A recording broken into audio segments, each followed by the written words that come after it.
तो इस वीडियो में सामान्य अध्ययन प्रैक्टिस देखने वाले हैं। तो चलिए शुरू करते हैं।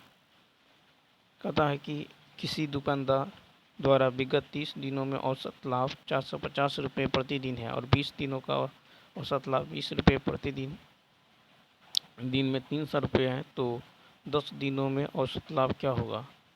तो यहाँ पे देखिए, तो ये हो जाएगा अंतिम 10 दिनों का जो है औसत लाभ होगा 30 गुने 450 माइनस, ठीक है, 20 गुने 300 और बट्टा में कितना हो जाएगा? 10 हो जाएगा। यानी ये हो जाएगा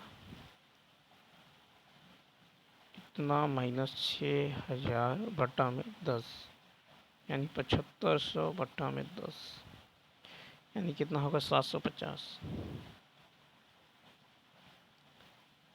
नेक्स्ट देखिए, इसको सॉल्व करना है।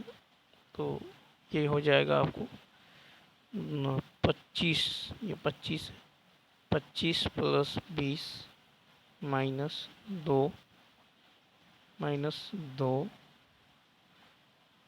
इंटू में 4 इंटू 8, ठीक है, इंटू में 4 इंटू 8, ये 8 इंटू में 1/16 माइनस 8, ठीक है, यानी ये हो जाएगा 25 प्लस, ठीक है, 25 प्लस 20 प्लस इस सब को सॉल्व करेंगे तो ये हो जाएगा कितना? ये आपको 4 दूनी 8, ये हो जाएगा आपको कितना? 12 हो जाएगा। यानी 25 प्लस 32 यानी 57 बी। देखिए, कहता है कि जब पानी बर्फ के रूप में परिवर्तित हो जाता है तो उसका आयतन 10% बढ़ जाता है। तो आयतन में प्रतिशत कमी बराबर होगा वृद्धि बट्टा 100 प्लस वृद्धि गुना में 100, यानी 100 बट्टा 11।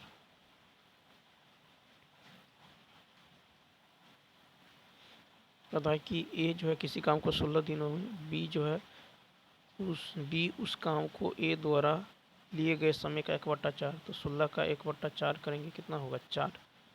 एक साथ काम करने में कितना समय लगेगा? तो ए लेता है 16, बी जो है 4 दिनों में, इसका एलसीएम कितना होगा? 16 का 16, 4 चौका 16, दोनों एक साथ करेगा तो 16/5, यानी हो जाएगा और कितना भाग काम? तो ये होगा 5/16 भाग।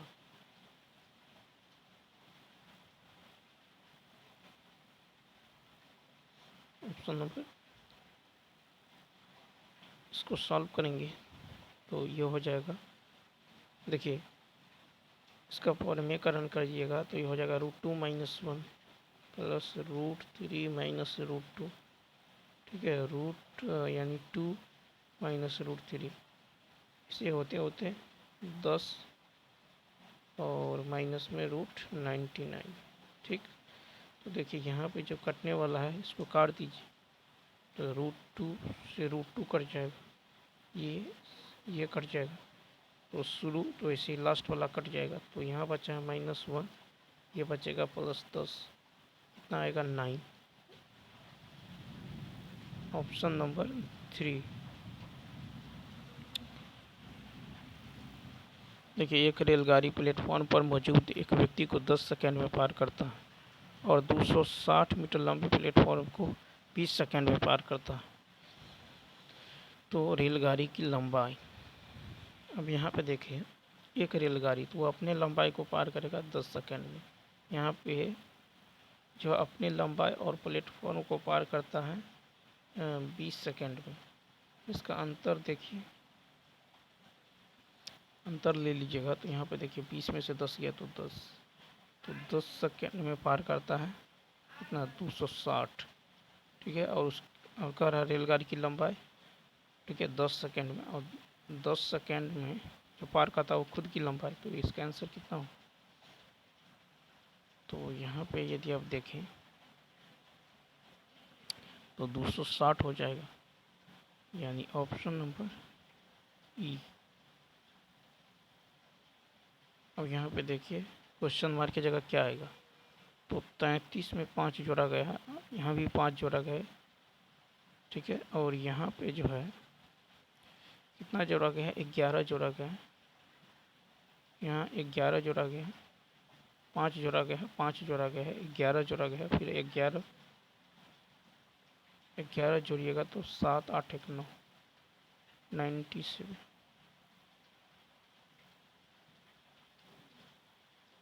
तथा कि एक कार किसी यात्रा को 18 घंटे में पूर्ण करती है। वह यात्रा के पहले आधा भाग को 40 किलोमीटर प्रति घंटा की चाल से, शेष को 50 किलोमीटर प्रति घंटा की चाल से पूरी यात्रा दौरान तय की गई दूरी। तो देखिए, तो ये हो जाएगा 2 गुने 40 गुने 50 बट्टा 40 प्लस 50, ये होगा औसत दूर। 4 गुना समय है 18, नीचे में हो जाएगा कितना, 90, ठीक है। नीचे में 90 हो जाएगा, 1 0 से 1 0 कट जाएगा, 9 दूनी 18, तो 40 दूनी 80 दूनी 40 दूनी 80, और 80 दूनी कितना हो जाएगा, यहाँ पे यदि आप देखें तो, और यहाँ पे 5 भी है, ठीक है। गुना 5, 16 पंचे 80, 8, ये ऑप्शन। नेक्स्ट क्वेश्चन की यदि बात करें तो ये कहता किसी भवन में 24 बेलनाकार खंभे, प्रत्येक खंभे की त्रिज्या 28 सेंटीमीटर और ऊंचाई 4 मीटर है, ठीक है। तो कहता है इतना रुपये प्रति मीटर स्क्वायर की दर से उन सभी खंभों के वक्र सतह का क्षेत्रफल, ये सेंटीमीटर में हो जाएगा 0.28 मीटर, ठीक है। 24 बेलनाकार खंभे, तो 24 गुने वक्र क्षेत्रफल होता है 2 पाई आर एच है 28, 4 है, 8 रुपये प्रति मीटर, तो 8 से गुना कर दीजिए, ये 7 7 चौक 28, ठीक है। इतना हो जाएगा। इसको सॉल्व करेंगे तो ये निकल जाएगा कितना, 1351.68। देखिए कहता है कि एक संख्या 11 और 12 के घनों के बीच स्थित है। यदि वह संख्या 80 और 6 की दोगुनी संख्याओं से विभाज्य है तो वह संख्या ज्ञात कीजिए। तो यहाँ पे देखिए कहता है कि 11 और 12 के घनों के बीच स्थित है, ठीक है। और वह संख्या 80 और 6 की दोगुनी संख्याओं से विभाज्य है। तो 80 और 100, 11 और 12 के, 11 का क्यूब कितना होगा, ये हो गया 1331, 12 का क्यूब 1728, इन दोनों के बीच में स्थित है। तो यहाँ पे यदि आप ध्यान दें तो कहता है कि 80, वह संख्या 80 और 6 की दोगुनी, 80 का होगा 160, 6 का होगा 12, इसका एलसीएम ले लीजिए, एलसीएम होगा 480। मान लीजिए वो संख्या 480 के है, ठीक है, जो 1330 से बड़ा होना चाहिए और 1728 से छोटा होना चाहिए, ठीक है। के का मान यदि आप 3 लेते हैं तो 0, 8 3 24, 4 3 12 13 14, 1440, जो कि इतना से बड़ा इतना से छोटा, ऑप्शन नंबर 5।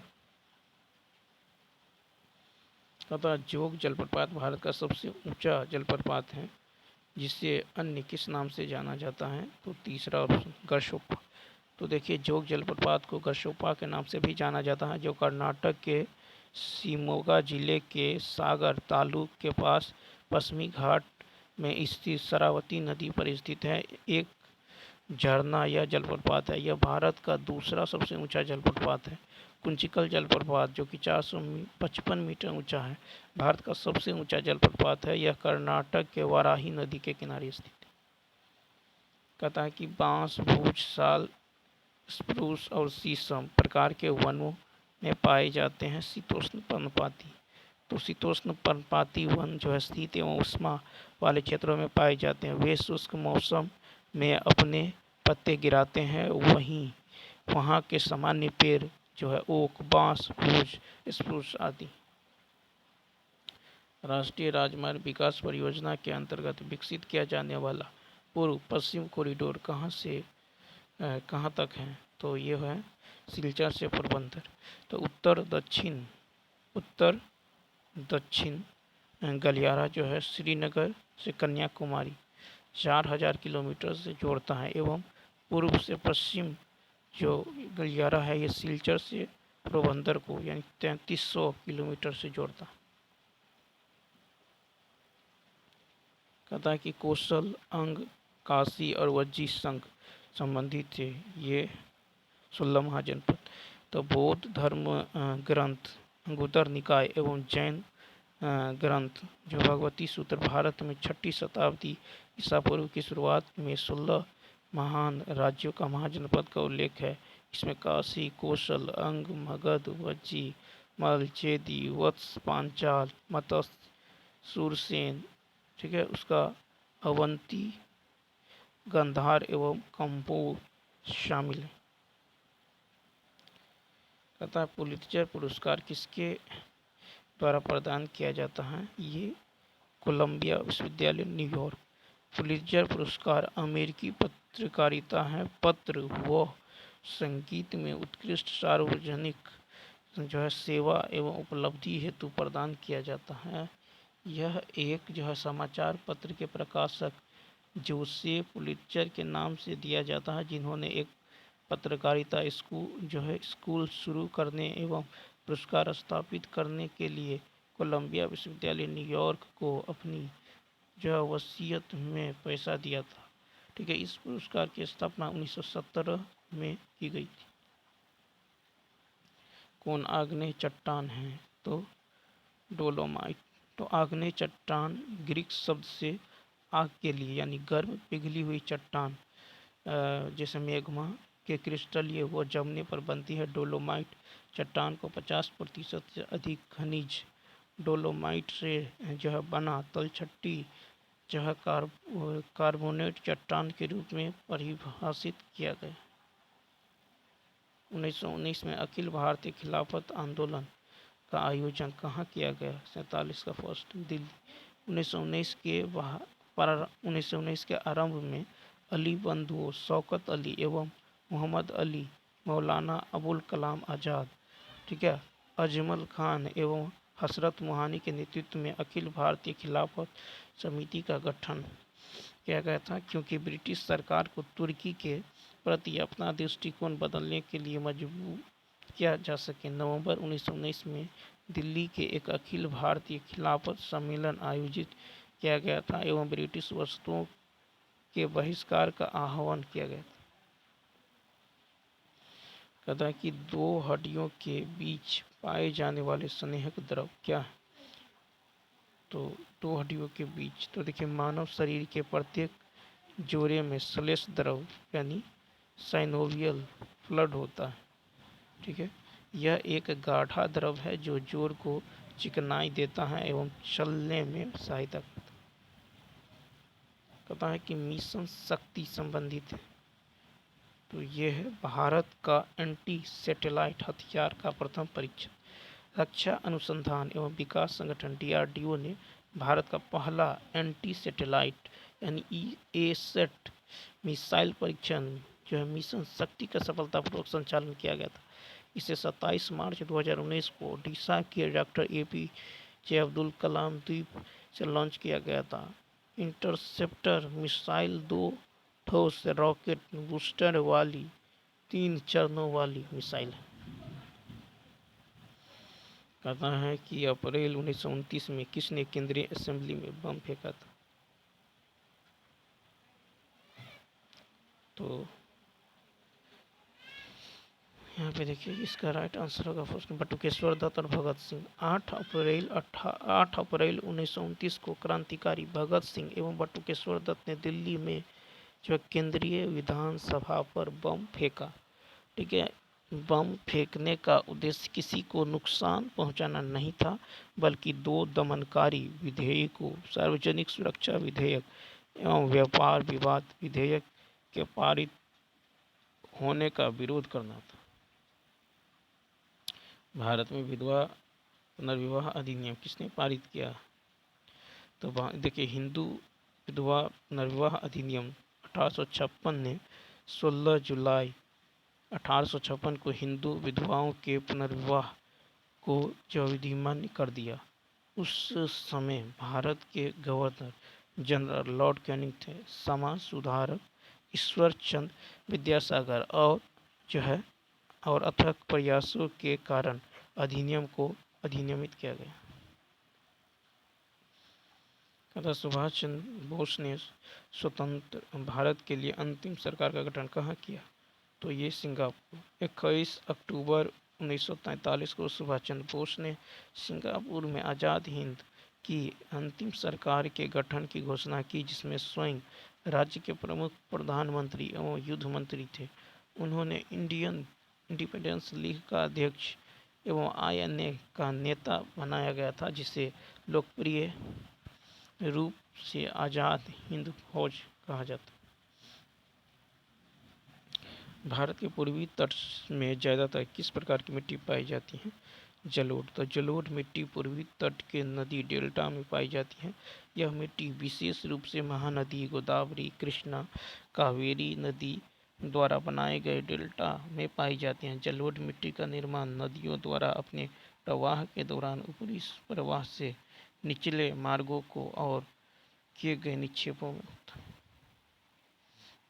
कौन सा विकल्प जो है मच्छरों के जीवन चक्र के 4 चरणों को सही क्रम दर्शाता? 1 अंडा, लार्वा, प्यूपा और पुन्नक।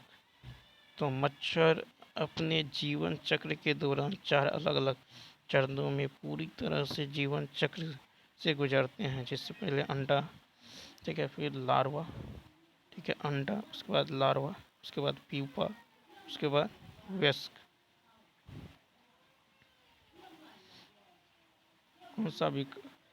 कौन सा विकल्प टोंगिया प्रणाली का उचित वर्णन करता है? 55 का। यह लगाए गए पेड़ों की पंक्तियों के बीच कृषि फसलों को उगाने की एक प्रणाली है। ठीक है, 19वीं शताब्दी के मध्य में जो है यहाँ पहली बार टोंगिया प्रणाली का अभ्यास किया गया था।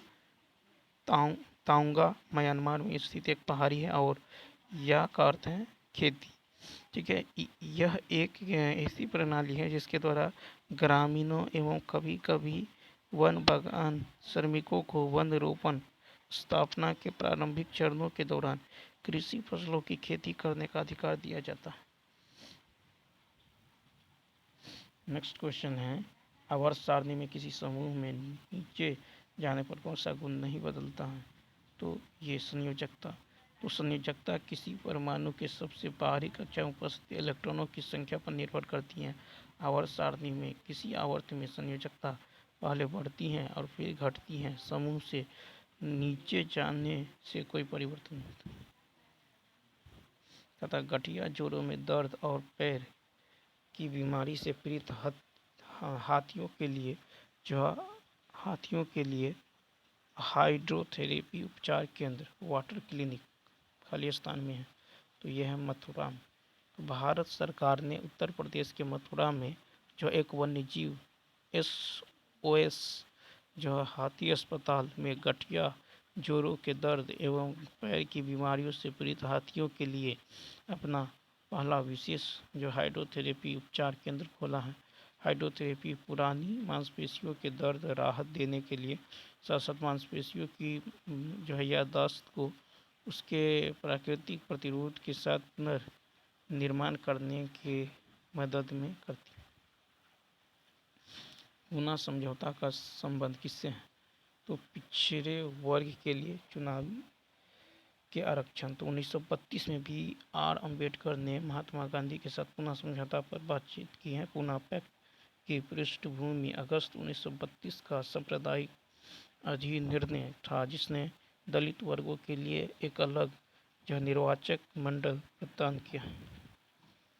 कहता है कि सीमा सड़क संगठन के अंतर्गत आता है ये रक्षा मंत्रालय।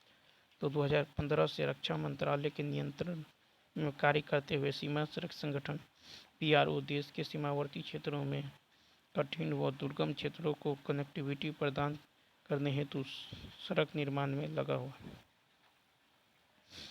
कहता है मेची नदी किस नदी की सहायक नदी है? महानंदा।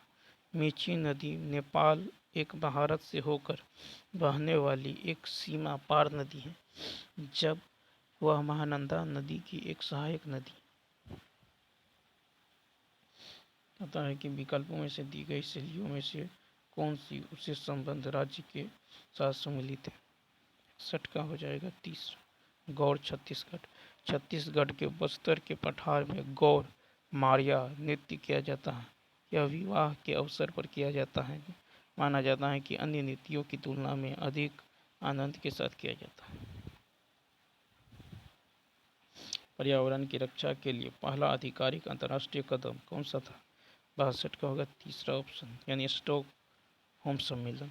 स्टॉकहोम ने पर्यावरण पर 1972 का संयुक्त राष्ट्र सम्मेलन पर्यावरण को एक प्रमुख विषय बनाने वाला पहला विश्व सम्मेलन था।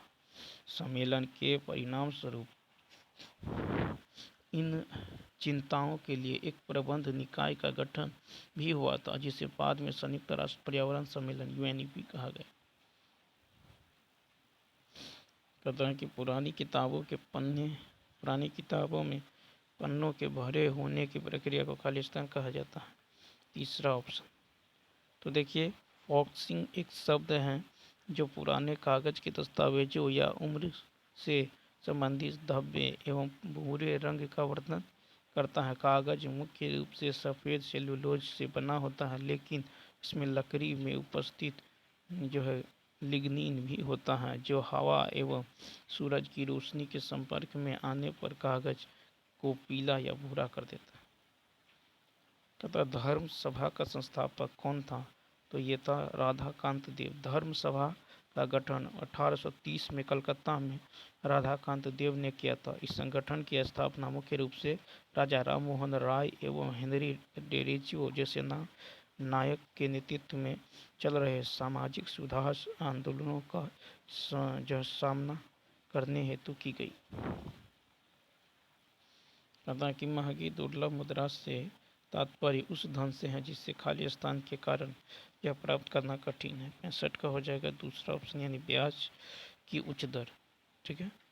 तो डियर मनी पॉलिसी केंद्रीय बैंक द्वारा एक मौद्रिक नीति को संदर्भित करती हैं, जब केंद्रीय बैंक उच्च ब्याज दरें निर्धारित करती हैं ताकि वास्तविक आय और इसलिए लोगों की क्रय शक्ति को कम करने के लिए आम जनता को आसानी से क्रेडिट उपलब्ध न हो। अर्थव्यवस्था में मुद्रास्फीति के शमन सरकार द्वारा ऐसी नीति का उपयोग किया जा सकता है। दुल्हनों द्वारा पहनी जाने वाली पोटलोई पोशाक किस राज्य से संबंधित है? 66 होगा 5। तो देखिए, पोटलोई मणिपुर की पारंपरिक दुल्हन की पोशाक है जो भावी दुल्हन को आकर्षक लुक देती है। बेलनाकार आकार में यह जो है उसके ऊपर जो है पहने गए बेल्ट, ब्लाउज एवं आंतरिक परिधान पर जो है सिला जाता है। कहता है 1861 में भारतीय पुरातत्व सर्वेक्षण की स्थापना खालिस्तान के द्वारा की गई। 67 का होगा अलेक्जेंडर कनिंघम। तो भारतीय पुरातत्व सर्वेक्षण जो है संस्कृति मंत्रालय से है। इसकी स्थापना अपने वर्तमान स्वरूप में 1861 में तत्कालीन वायसराय लॉर्ड कैनिंग की सहायता से सर अलेक्जेंडर कनिंघम द्वारा की गई थी। नेक्स्ट क्वेश्चन देखिए। कहता किसने 16 अगस्त 1946 को प्रत्यक्ष कार्रवाई दिवस के रूप में मनाया जाता है? 68 का होगा 3, मुस्लिम लीग। मुस्लिम लीग जो है काउंसिल ने 16 अगस्त 1946 को डायरेक्ट एक्शन डे के रूप में जो घोषित किया ताकि अंग्रेज़ों के भारतीय उपमहाद्वीप छोड़ने के बाद एक अलग मुस्लिम मातृभूमि की मांग को जो है बल मिल सके। उनका मुख्य उद्देश्य जो है मुस्लिम बहुमत के साथ एक अलग देश को प्राप्त करना था। एल्युमिनियम को जंग लगने से बचाने के लिए सतह पर एल्युमिनियम